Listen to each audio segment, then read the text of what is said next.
Hello everyone and welcome back to a new video. In the last video, I came up with a fully AFK Ominous Vault farm to farm the Mace and win burst books or anything else that the vault gives you without having to do anything. And today we will look into how to improve this farm as well as finally covering the setup for multiplayer. If you haven't seen them, go check out these two videos so you can better understand what is chunk safe setting and how we can use it to farm diamonds and maces by reusing the Ominous Vault indefinitely, even though we are not supposed to be able to do so. Basically, chunk safe setting allows us to give the game localized amnesia so it won't remember that we opened the vault, allowing the player to open it again and again and again. Sorry it took me so long to get that video out. A lot of things have been happening to me IRL and I just didn't have the time to work on it.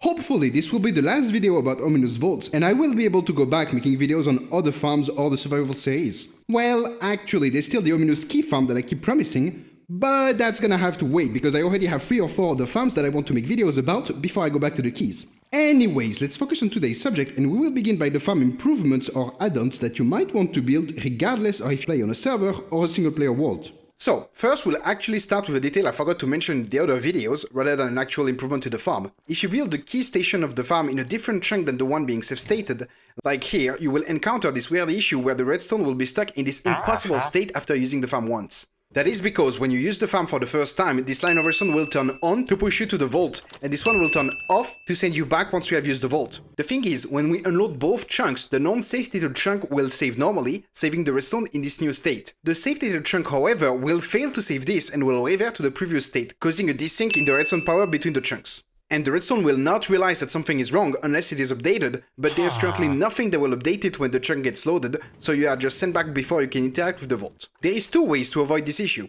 You can build the whole setup in the safe-stating chunk, so all redstone bits will get reset together and stay in sync, like it was the case in the world of the block-by-block tutorial, or just provide an update to the redstone when you enter the chunk, which is what I'm doing here with these node blocks. We already detect when the player enters the chunk with the observer bit, so we can make that line trigger a node block that will fix the following line, that will in turn depower another node block to fix the last line. You need these node blocks to be in the non-safe stated chunk to change the border and obviously touching the redstone dust as well. Okay, now time to talk about real improvements. The first one is going to be simplification of the redstone for the loot detection. We need to know when the vault has finished dispensing items so we can send the player back when all the loot has been safely secured. But the system I showed off in the previous video was way overkill, so let's change that.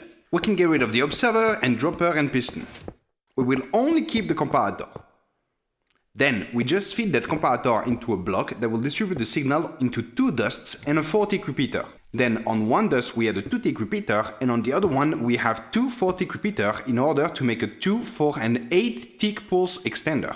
Then we hook that up to a torch that is triggering a pulse limiter, which is in turn gonna go through a 4-tick repeater and then connect to the tracks. This last repeater makes sure that the rail is gonna stay on long enough so we can exit. I know it might sound weird that we have a pulse extender into a pulse limiter, but trust me, it makes sense and they are both required. On top of being cheaper, this detection system is also much more reliable, so I would really recommend you use this one. So, another thing that I kinda forgot to mention in the previous videos is how to connect multiple vaults together. I did insist on the fact that having more than one vault in the same chunk would drastically improve the rates, but I never showed how to actually do it. I first thought this wouldn't be really hard to do, as I always thought that you could create such a 3-way looping intersection by just adding a detector rail next to a curved rail and you could go in all 3 directions in a loop. And while I was right, I was also wrong. Let me explain. A lot of things with minecart are directional and will work perfectly fine in a given rotation, but not at all in the other axis. Some will point out that the rail placement itself is directional, and while that's true, it is also avoidable most of the time. For more information, you can watch this amazing rail placement video by Inspector Talent that can teach you how to build absolutely any rail structure you so desire. Okay, but how is that any relevant to our 3-way loop situation?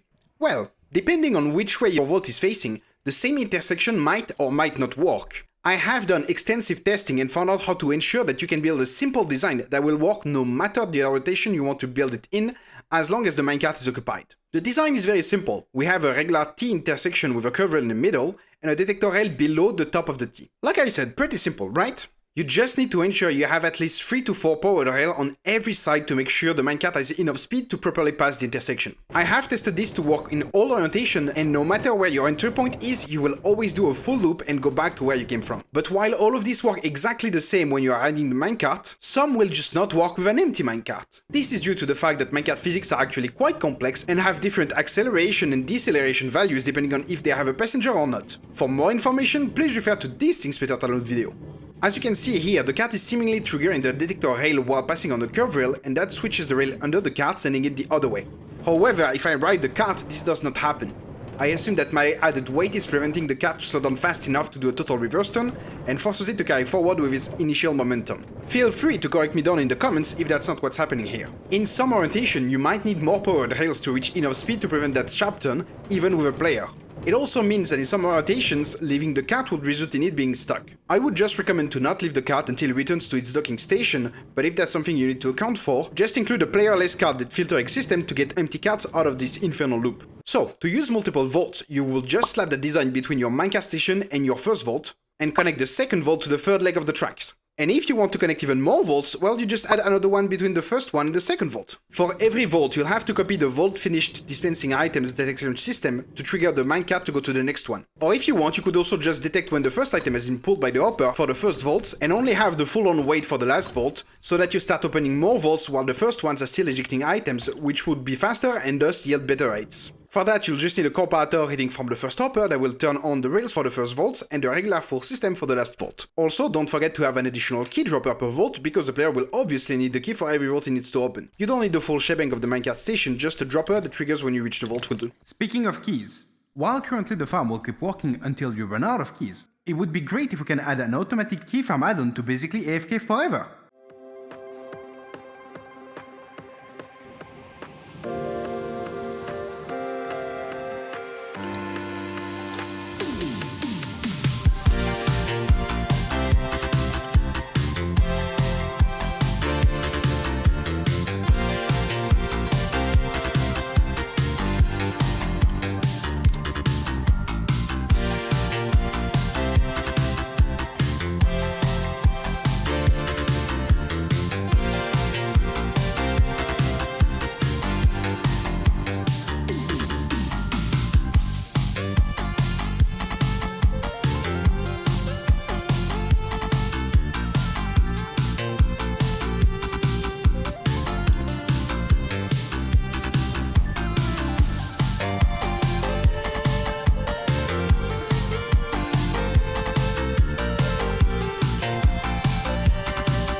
So, there's actually a lot to talk about here, so please bear with me for a bit. I'll try to make it quick. We need keys to open the vault. We can get the keys from the trial spawners as long as we have ominous bottles. The ominous vault will sometimes drop bottles, allowing us to complete the cycle and infinitely farm it. Trial spawners have a 30% chance of dropping a key. Roughly every 7 key used we will get an ominous bottle of level 3 to 5, which lasts between 45 and 75 minutes. Trial spawners have a 30-minute cooldown, which means a single bottle allows us to trigger the spawners 2 or 3 times depending on the level. If we get at least 3.5 keys per run of all the spawners, we should have at least 7 keys per bottle, or 10 keys if level 5 bottle, which should guarantee us another bottle from the vault, allowing the cycle to continue indefinitely. Since trial spawners only have a 30% chance to drop a key, we need at least 12 spawners, which give us 7.2 keys on average, which is the bare minimum for a perpetual cycle, so try to hook up more if you can, just to make sure you don't run out of keys if you get unlucky a few times. Note that while this ensures we never run out of keys, we would only get 7 keys per hour, which is far from the 20 volts per hour that the farm actually operates at. So, with 12 spawners, while the farm will never stop, it will slow down by 2/3 of its maximum rate. To get 20 keys per hour, we would need 34 spawners, which is way more than what a single trial chamber can contain, so you would need to hook up at least 2 different trial chambers to truly AFK forever at the best possible rates of the farm. 34 spawners is a bit much, so don't worry if you don't have enough spawner in range. Building this add-on will still allow you to AFK for much longer without having to refill keys or ominous bottles, even if you will get reduced rates because of having to wait for the spawners to reset before opening more vaults. Also, keep in mind that these are the requirements for a single vault. If you are lucky enough to have more than one, you'll need even more spawners to have a sustainable influx of keys. So, before we can build it, we will need a smart junction for this. We'll need a junction to allow us to go straight most of the time, and only when the spawners have cooldown, we want that junction to switch and set us to trigger the spawners again. Fortunately, I found quite a simple way to do it. We make this squiggly rail track and we can just power the corner rail and it will switch to the second track. We will need to power that rail every 30 minutes and leave it unpowered the rest of the time. To keep track of that, we will need a timer. In the end, I didn't really like the bulky timer that we used last time. It's way too big for what it does, so I made a smaller one. It's also much more precise and has very little delay. If you are building a version of the farm that requires a timer, you can definitely replace it with that new one. Schematic will be in the description as usual, but here's a quick building tutorial. First, we start with a regular 1-wide hopper clock, but make sure to use normal pistons and not sticky ones. Then, add powered rails on top of the composters and piston. Place redstone torches on the sides and make them power the rails with some blocks and repeaters on 2 ticks. Then, on one side, place redstone dust next to the redstone block and extend it by 2 and 1 up. There, place 2 droppers facing each other and build around them what is essentially another hopper clock, except with droppers instead of hoppers, and this time we are using sticky pistons. Also, we are powering the pistons with QC, so place node blocks next to the pistons and dust above the comparators. Then, once again, place torches in front of the comparators and connect them with a line of redstone. Make sure to use slabs or glass above the pistons to avoid QC there. Place a second torch next to the comparators and also connect them with redstone.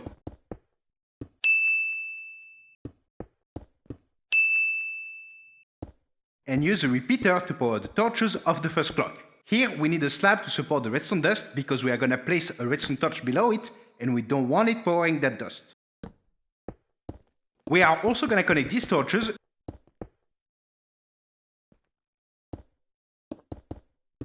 and using a repeater we will inject into another torch with a dust above that will come turn off the output torches. Then we just add a 4-tick repeater to power the torch slightly longer, and we place a button here to redirect the dust to only power the output torch without affecting the other one. And we are done. We will need to put at least 1 item in the droppers and 2 items in the hoppers for a 16 game tick clock or 0.8 seconds. However, we want to wait 30 minutes, and to achieve exactly that we can use 4 stacks plus 44 items in the hoppers and 15 in the droppers. The output is anywhere on this top line. When it is off, the timer is running, and when it is on, it has finished. That is perfect for us because we can just hook this directly to a rail intersection, and it will only switch the rails once it is done, and it will keep them that way until we reset it. Note that you might have to invert the signal to get the rail to be in the right direction by default. In case you want to use this timer for something else, here's the formula to know how long it will run, depending on how many items you have in the hoppers and the droppers. Looks pretty simple, right? The result is in seconds, and if you need minutes, you obviously divide by 60, and that's your minutes, and for the remaining seconds, you just take the remainder of the division, which is sometimes called a modulo and can be achieved on Google's calculator with a percent sign. You might have noticed that this formula only gives you the seconds given an amount of item, but what you will most probably want is a formula that gives you the number of items for a given duration. Unfortunately, such a formula doesn't really exist, and you will have to resort to a bit of trial and error to find the values that give you a specific time. You can write an algorithm to calculate that for you, or you can ask AI, but be prepared for a lot of wrong answers.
Daily reminder that AI doesn't have a brain and doesn't know how to do basic math, so don't expect a correct answer too often. To be fair, I got ChatGPT to give the right result by asking him to write a script instead of randomly guessing the values.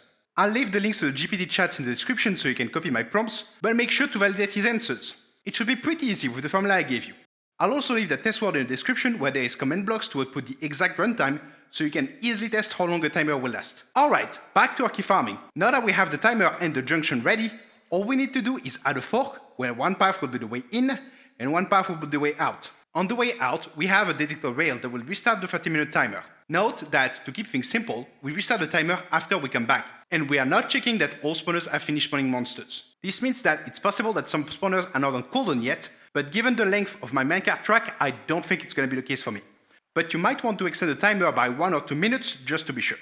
Now, we need to give Battleman to the player and keep track of how long the player has had Battleman for, so that we know when we need to give him another bottle. For that, we're simply gonna have 3 different timers for the 3 levels of ominous bottles that we can get from the vault. The timers are gonna be set to 1 minute less than the actual duration of the bottles to ensure that even if you have 20 seconds left of the effect, we will dispense a new bottle and you won't run out halfway through the spawners. Now, we need to actually dispense the bottles to the player. We will try to prioritize the level 5 bottles since they last the longest, but if we run out of them, we will fall back on level 4 and so on. For that, I came up with a very simple system of droppers that locks each other out so that only the first non-empty dropper can be triggered, which is perfect for our needs. We also use a string observer to detect which potion was dropped so we can trigger the corresponding timer.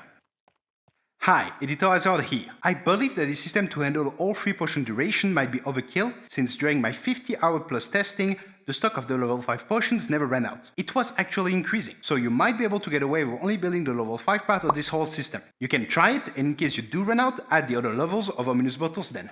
Anyways, back to the video. To drop the bottle, we will simply hook a detector rail a bit ahead of the droppers so that the item has time to fall on the ground before the player reaches it. However, if the player still has some trial omen effect left, we don't want to redispense the bottle, so we will hook all the timers together in a big AND gate, and only if all of them are inactive will this piston extend and allow the signal from the detector rail to drop a new bottle. After collecting the bottle, since the player is holding right click, it will automatically drink it and we can just move him around all the spawners to activate them. To collect the loot from the spawners is quite easy. We just place a hopper minecart below the spawner and encase the top in glass so that the item can't fall out. Below the rail of the minecart we place a hopper facing down that we will use to funnel the items elsewhere. To kill the monsters we can use soul fire since that's the highest amount of damage that it will spawn on. For some reason they don't want to spawn in lava, but they are okay spawning in fire. Go figure. We also encase the minecart in glass to make sure the mobs won't push it around, and we also encase the spawner in glass to ensure the spawner can see the player from any angle. The spawning area is 9x9 centered on the spawner and requires 2 blocks tall even for spiders.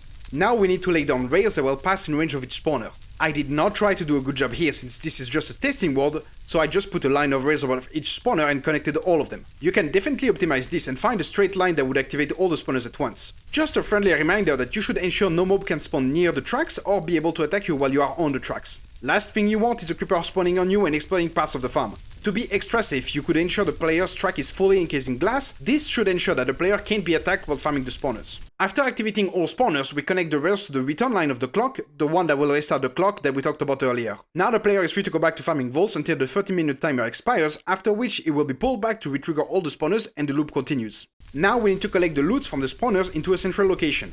The easiest way is to use more rails than a minecart, but you could also use water tunnels. I'm gonna use a minecart chest since we want the cart to hold as many items as possible to collect the items in the minimum amount of loops. I waterlogged the rail below the hopper to set up the cart, and that seems to allow it to pick up 2 items at once. On one end of the track we can just bounce the cart to send it back, and on the other one we will build the cart heater to separate the cart from its contents. The cart is instantly dispensed back so it can collect more items, and the items are sent over a hopper filter to collect the keys, and you can either collect or burn the rest. I would recommend encasing the minecart truck in glass to ensure that bats can go and mess up with the cart. Now we need to talk about chunk loading. We need all the clocks to keep ticking while we are away, as well as the cart that collects items. The spawners don't need to be loaded for their cooldown to go down, but since we need to load the cart that goes below them anyways, they are gonna have to be loaded too. We need to keep all the chunks that have redstone components of the clocks in redstone ticking chunks, and every chunk containing the cart chest rails in entity ticking chunks. You can use any design of chunk loader. Just a reminder that portals load the 3x3 entity ticking and 5x5 redstone ticking chunks, while ender pearls only load 1x1 entity ticking and 3x3 redstone ticking chunks. Before 1.21.5, portal chunk loaders need to be reactivated when the world is reloaded, but ender pearls vanish on death by default. Up to you what you want to use. I have added this grid of chunk loader over here, and as you can see they are quite close, but as long as you properly position the nether portals at the exact coordinates divided by 8 in the nether, it all links properly. Just make sure you don't accidentally chunk load the vault chunk, because that will prevent it to reset. Reminder that there is 1 ring of border chunks around the redstone ticking ones, and 11 rings of inaccessible chunks around that. So your redstone ticking chunks needs to be at least 12 chunks away from the vault. Getting the chunk debug mod would help you visualize that to make sure that you won't load the vault chunk. You can right click the vault chunk to mark it, and you need to make sure it gets unloaded when you get far enough away and only the chunk loaders are loading the area. Okay, so we are collecting the keys and we are gonna store them in this barrel, but now we need to get them to the vault so they can be used there. We could dig a very long water tunnel and bring the keys this way, but then we'd need to dig a second one going the other way for the bottles. Furthermore, we already have a tunnel dug between the vault and our station. All we need to do is send a cart with the items on the same track that the player is using. This does pose a few challenges, but luckily for you, I've already solved them. First, we need to separate the player from the item cart, since they don't go to the same places. That's easy to do with some string and observer. The player is tall enough to reach and activate the string, while the item cart doesn't touch it. Now we hook that observer to a free take repeater that will switch the tracks just in time for the player to keep straight, while the item cart would go the other way. We add another observer on the other side to make it work both ways. At the tracks of the minecart, the cart will be yeeted and we will filter the bottles to funnel them into the proper dispenser. Then we will dispense the minecart back below the barrel so that it can stock up on keys ready to be sent back. We only want the minecart to leave when we do, but with a bit of a head start because we don't want to bump into it. So we need to detect in which order we are hitting the strings, so we only want to send it if we are coming from the minecart station. We can hook a simple line from the observer on that side to a comparator decay clock that will then power the rail long enough for the minecart to leave. To prevent it from leaving if we arrive on the other side, we will use another decay clock to block the signal. So, when we leave, the cart leaves with us, and to make sure I don't bump into it, I've added this little nook to delay the player a bit. It's ugly, yes.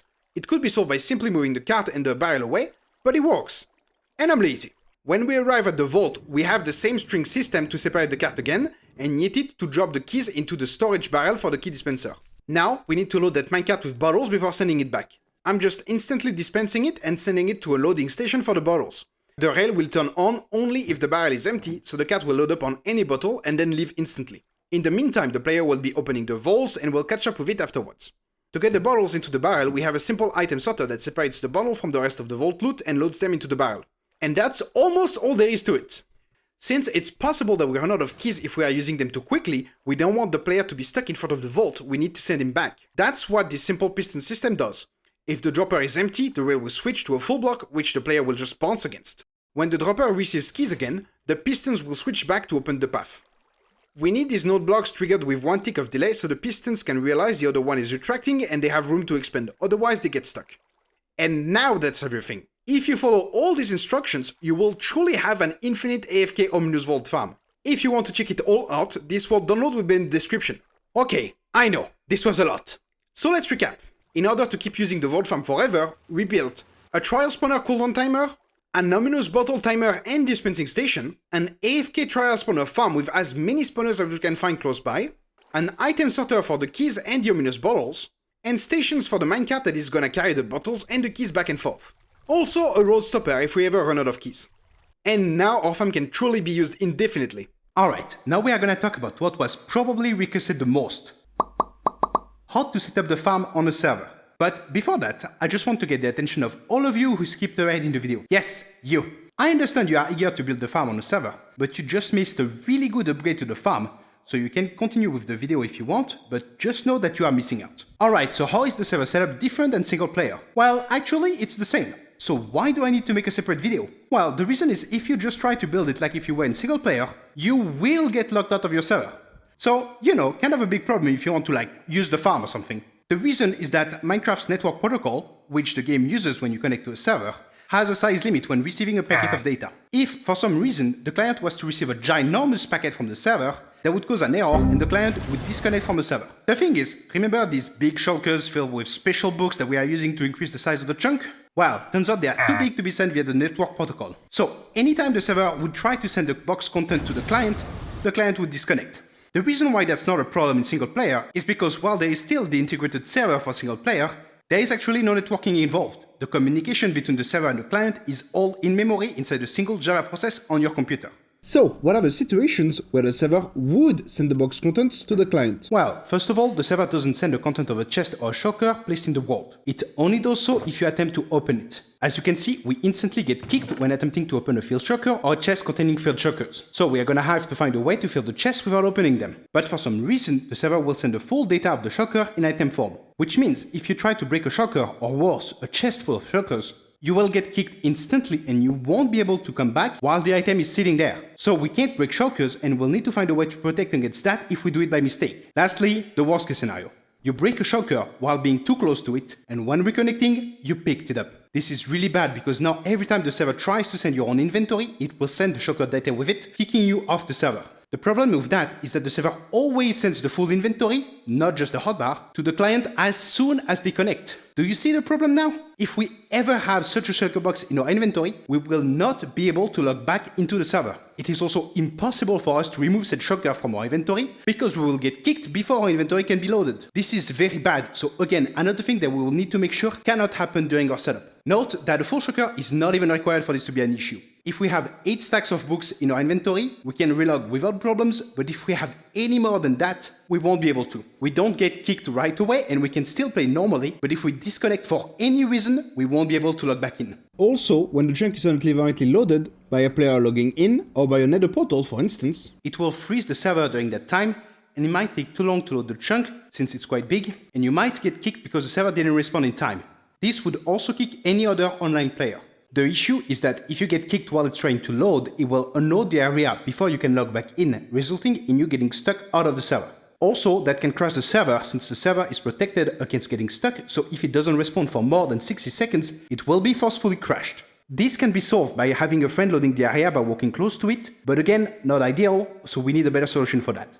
To be a bit more precise, it only occurs if a player logs inside the chunk while it is unloaded. If you log in the chunk next to it, it's fine for some reason. So, we can't put shulkers of books in chests, nor break them, and especially not carry them. So how are we gonna do the setup, which requires us to do all 3 of them? Well, first, we need to take some precautions. hopefully you now realize why I couldn't let you try to do this on a server on your own. There's just so many ways that you could get blocked out of your server if you aren't doing things properly, and I don't want that to happen to you. So now we will see how to properly do the setup on a server without taking any risks. Before we go on though, make sure you have permission from the server owner to build this. While it doesn't really cause much lag per se, the farm does slow down chunk loading for other players, and some server owners might not allow such a farm on the server. Also, you might need the owner's help if you somehow manage to get stuck with all the precautions in place, so make sure they are okay with this. First, let's just get a few server details out of the way. If you remember from the previous video, we need to know the render distance to calculate the length of the minecart track. Obviously, on a server, we can't look in our game settings, these are not the values that the server is using.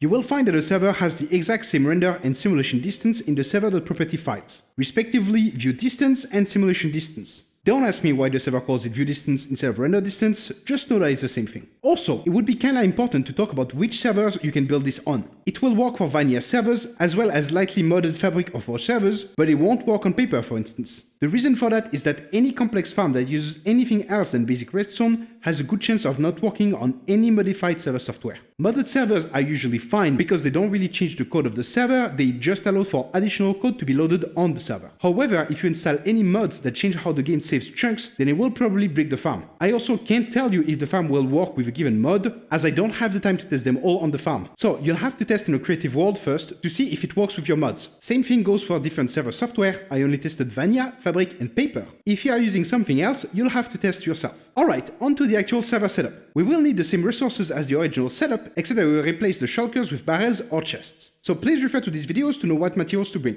Do not follow any other instructions, we will first prepare the area to ensure we are protected against any issue. Also, you cannot use the portal method on a server, use the minecart one, that's the only one that will work. First, if you play on a version before 1.21.5, you can build a chunk loader that will help mitigate 2 of the issues quite easily. If you play in 1.21.5 or higher, then you should definitely not build the chunk loader. Please check the server version before continuing. Basically, the chunk loader is not required, it's just a nice to have. We'll see at the end of this section what to do if you can't build the chunk loader. Note that you can't use underpearl chunk loaders here, they won't work for what we need. So, begin by building another portal chunk loader next to the chunk you want to save state. This will ensure that even if you get disconnected, the chunk will stay loaded so you can reconnect without lagging the server. It also serves as a protection against a sugar item because it would keep it loaded and thus allow it to despawn after just waiting 5 minutes. Just make sure that you build it in the chunk next to the save stated chunk, not directly inside of it and not further away. Just a note in case that's not obvious, you'll have to remove the chunk loader when you want to use the farm because the vault is reset when it's unloaded, so if it's chunk loaded, well, that's just not gonna work. The chunk loader is only here to protect you while building the farm. Alright, we already solved 2 of the issues already. Let's take a look at the remaining 2. As we previously noted, we can't break shulkers to place them into chests because we can't pick them up without getting locked out of the server. The thing is, we don't need to put them in chests. I was doing that so it would take less space, but you could just place all 332 shulkers in your chunk. It would only require a 16 by 16 flat square with 4 extra rows and 12 shulkers on the side.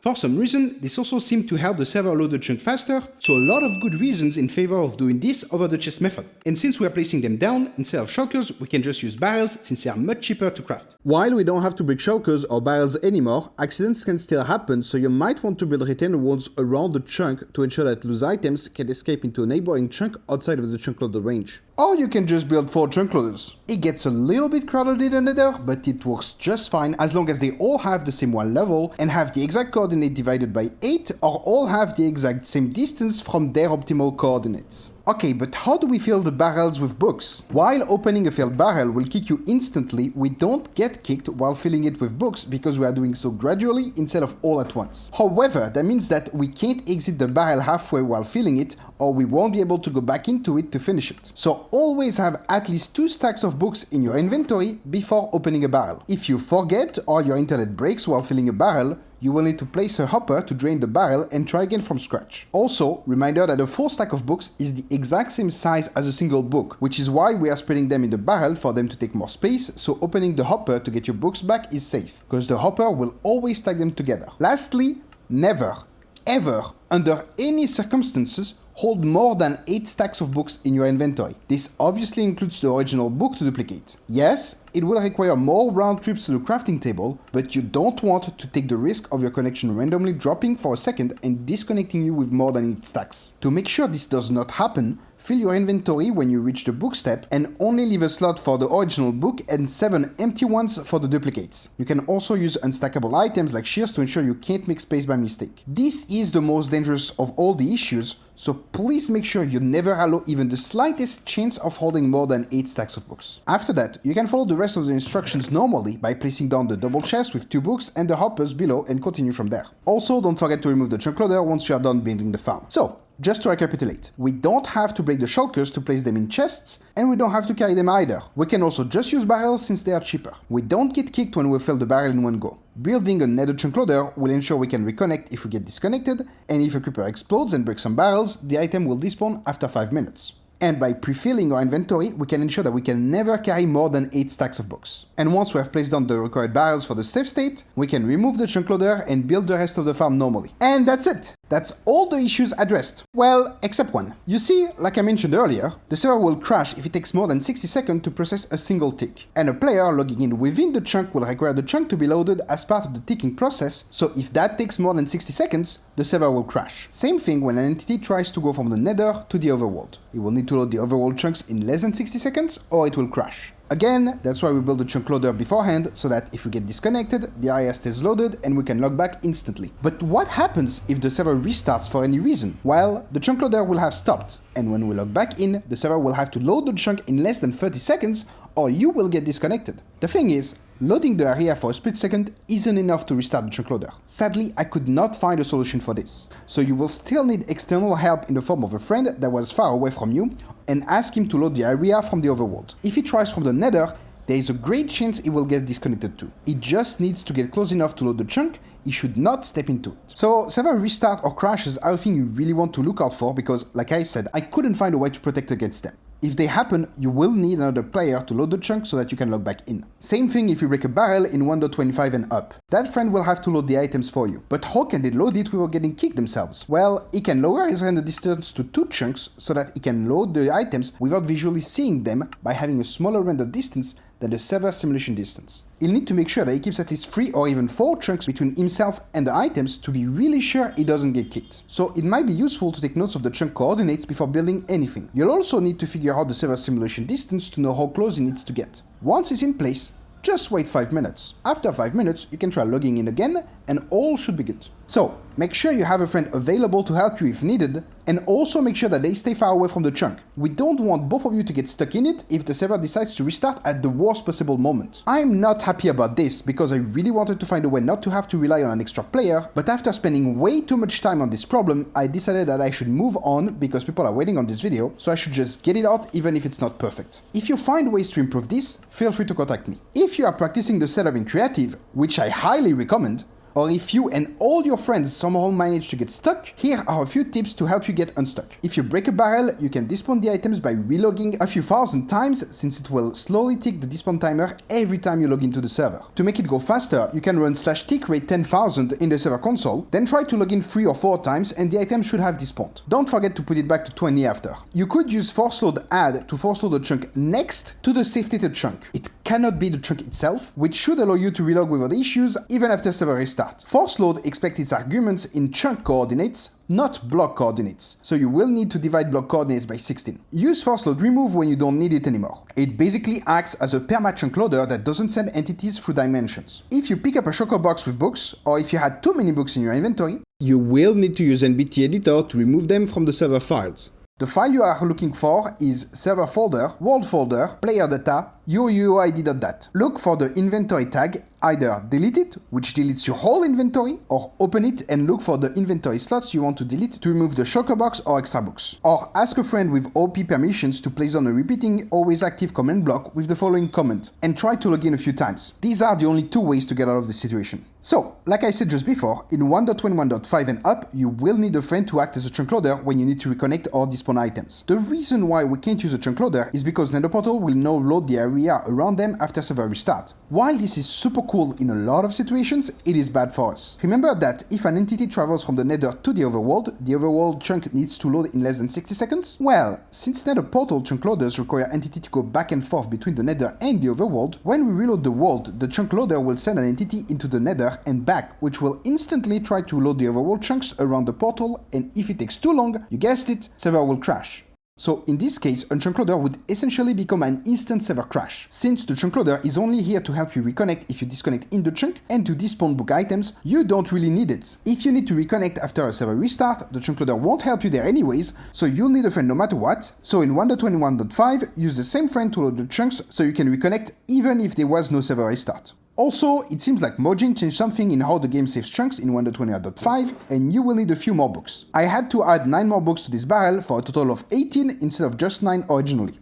So, now that we have a way to build the farm on a server, we have a new way to improve the rates of the farm. On top of having multiple vaults in the same chunk so that a player can open multiple vaults at once, we can also have multiple players using the farm at once, which results in even more vaults being open at the same time. So, of course, finding a chunk with 2 vaults become even more powerful in multiplayer, because if you have 4 players using the farm with 2 vaults, you are opening 8 vaults per cycle. This will burn through your keys quickly, but you can also have the key farm add-on in multiplayer, and the neat thing is that the trial spawners scale the number of keys based on the number of players near them. So this means that if you have enough spawners, they will be able to sustain the farm in keys for any number of players. However, since you might have to share the loot between all the players, you're basically gonna end up with the same amount of loot that if you were farming by yourself. Well, actually slightly less, since it will take longer for all the players to cycle in front of the vault, and the system will have to wait for all the players to come back to the market station. But the difference shouldn't be very noticeable. At least, player wouldn't have to wait their turn to use the farm, you could all use it together. So, what are the changes required to make the farm compatible with multiple players? Well, actually not that much. Turns out we already built the farm in a way that can be easily expanded to allow multiple players to use it. We can keep using a single red line to send the players back and forth. Our string up server system works with many players as long as they are not too close to each other. Since we are setting the key minecart ahead, it doesn't matter how many players are following, and Even the key farm add-on works out of the box. Players will all go to the spawners, and only the first player will receive a bottle, which is all that's required to ensure we get ominous keys. The spawners will see all the players and increase the number of keys they drop accordingly. It is not an issue that the detector rail is triggered many times, because it only forces the rails to update the pistons, which restart the clock when it is stopped, but it does absolutely nothing when the clock is running. As you can see behind me, we will have to use a different minecart station on both sides of the tracks. But that's basically it. The one on the vault side is a bit different,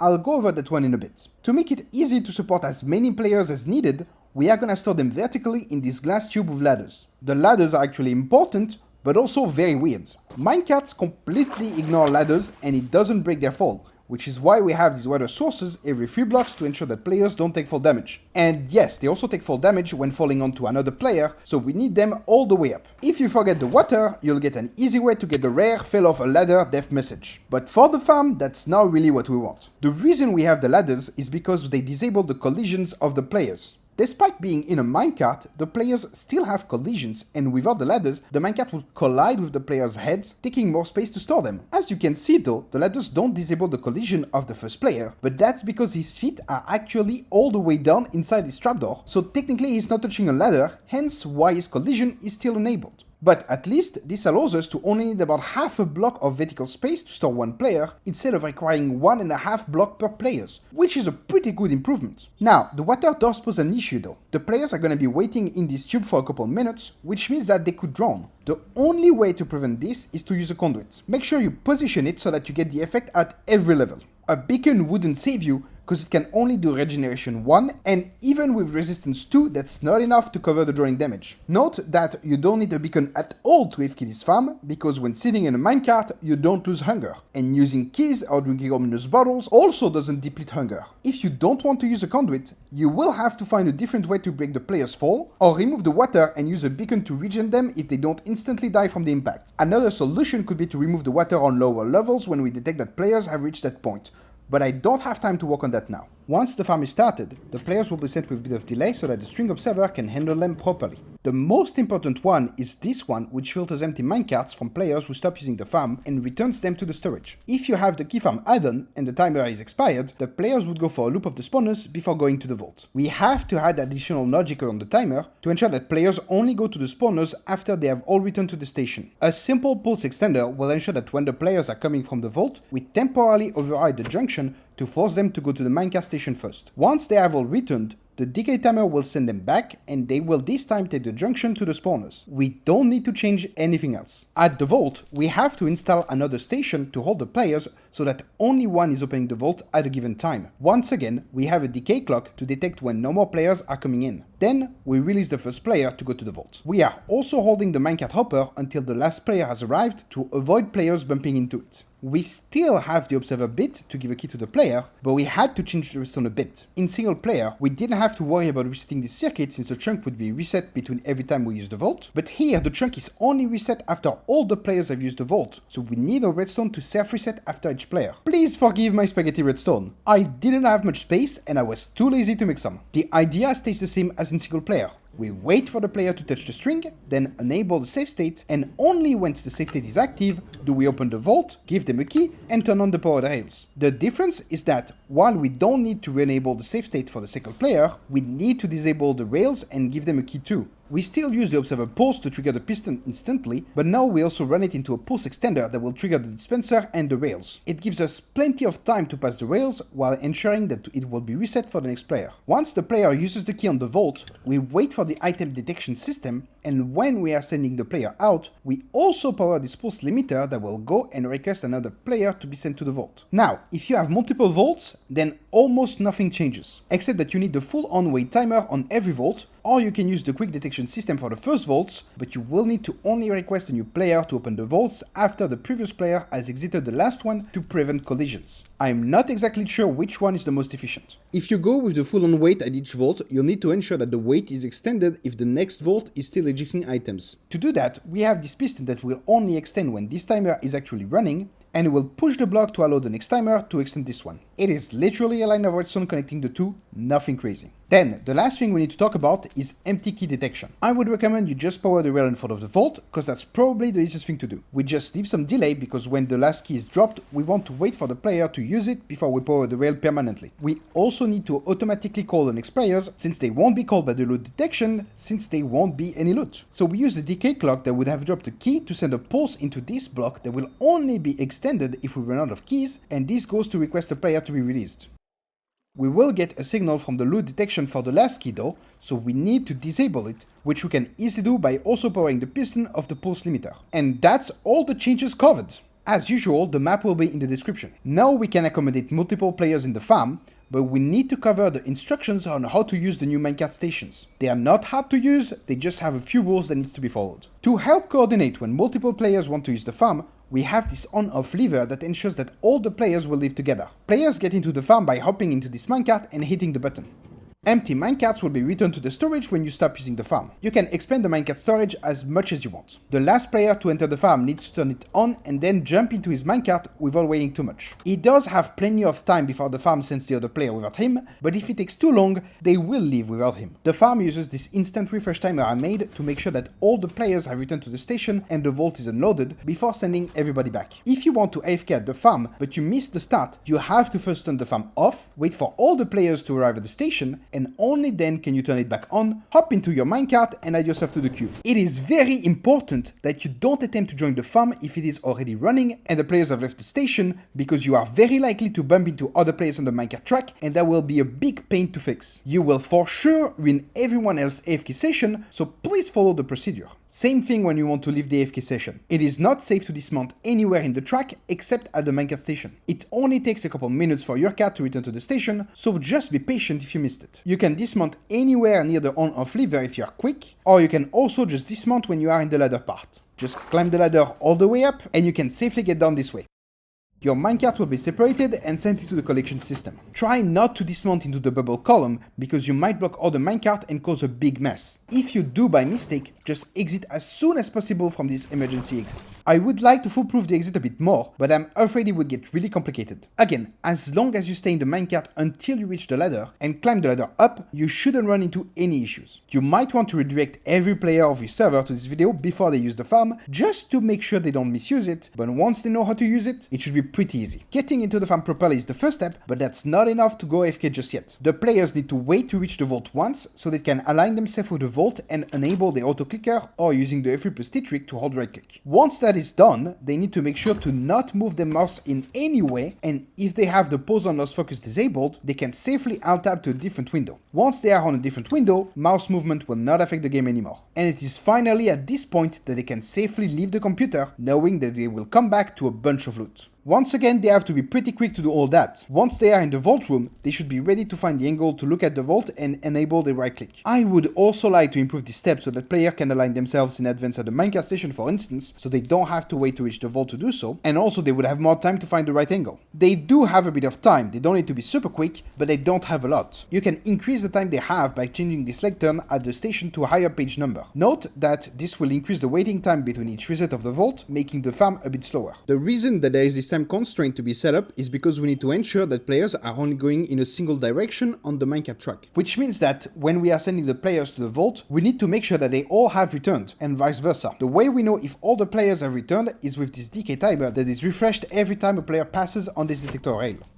So, if a player is taking too long to open the vault, the timer might expire before they come back, sending the players that were waiting at the station, resulting in a collision and a big minecart mess. Having two tracks would not solve the issue, because we need to have all the players in the station for the vault to reset, so even if we can avoid the collision, it will still result in everybody getting stuck, because the vault will not have reset for the first players, and they will be stuck with their key in hand in front of the vault. To be honest, I don't really like these limitations. I wish the farm was completely foolproof so that any new player on a server can just hop in a cart and use the farm without any instructions. But I don't have the time to design such a foolproof system. Feel free to improve it how you see fit though. And that's all I wanted to cover in this video. I'm sorry it got so long, but I had a bunch of things to talk about. I have a few smaller videos planned, and I hope I will be able to work on this faster since they are less demanding, but I'm still traveling and busy IRL in general, so we'll see. Anyways, I hope that you enjoyed this video. If you did, don't forget to leave a like or subscribe if you want to see what other farms I have in store for next time. Thank you all so much for 2 power 8 subscribers already. I never thought I would one day say I have 1 byte of subscribers,